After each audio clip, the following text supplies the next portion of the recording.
سلام دوستان، خوش اومدین به چنل گجت مستر. بعد از اینکه از اون انفجار هسته‌ای جون سالم به در بردم، تصمیم گرفتم بیام بهتون آموزش بدم که چطور میتونید یه دستگاه اعصاب سنج درست کنید و باش برید رو اعصاب دیگران.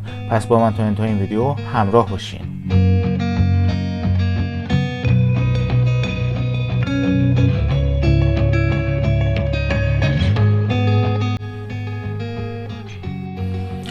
توی این قسمت شاسی و چهارچوب کار رو آماده میکنیم که قرار اون اعصاب سنج ما روی این سوار بشه. پس این قسمت رو باید محکم و خیلی سفت بسازید و شل و وارفته نباشه.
فراموش نکنید که پیچارم همه رو از یه سمت ببندین که وقتی روی زمین قرار میگیره کاملا صاف وایسه.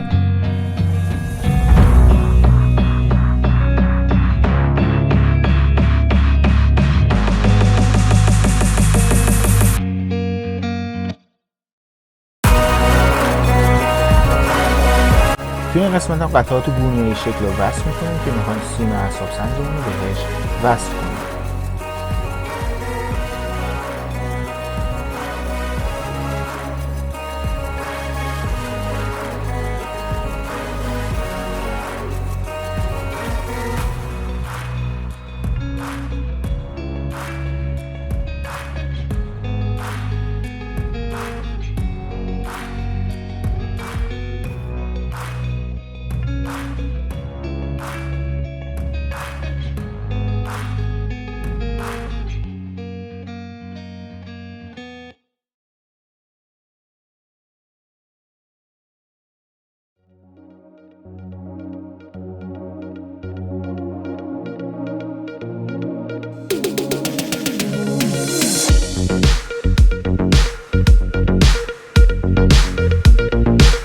باید میرسه به وصل کردن سیم اعصاب سنجی. این سیم باید مفتولی باشه و هیچ روکشی نداشته باشه.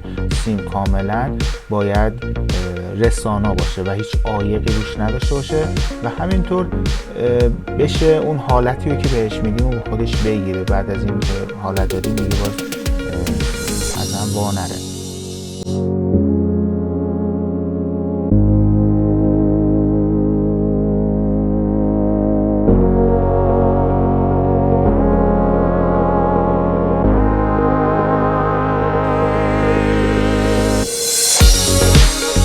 اینجا هم یه حلقه کوچولو درست میکنید و اونو وصل میکنید به یک دسته. توی این قسمت من دسته رو با همین قطعات روبوتیک سادگی وصل کردم. حلقه رو میندازیم دور سیم و بعد پیچش رو صفر میکنیم.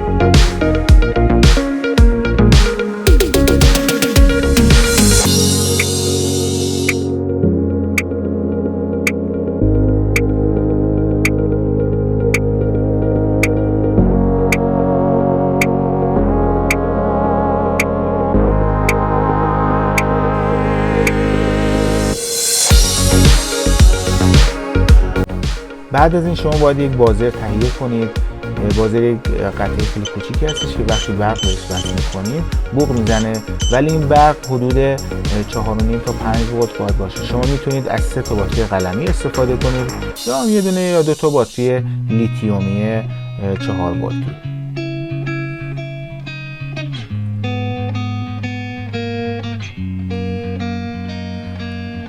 باتری و بازر رو به صورت سری به هم وصل میکنید به طوری که 2 تا سیم در نهایت بمونه و وقتی این 2 تا سیم رو به هم وصل کنیم این بازر ما شروع کنه به بوق زدن.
این 2 تا سیمو یه دونش رو وصل میکنید به اون حلقه کوچیکی که درست کردید و اون یه سر دیگه‌ش هم وصل میکنید به این سیم گنده‌ای که روی خود اعصاب سنج قرار دادید و پیچ و تابش دادید.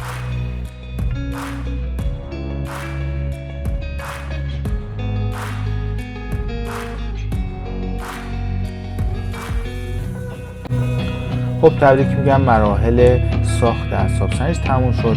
اینجا دیگه میتونید اعصاب خودتون رو بسنجید ببینید چجوری هستش.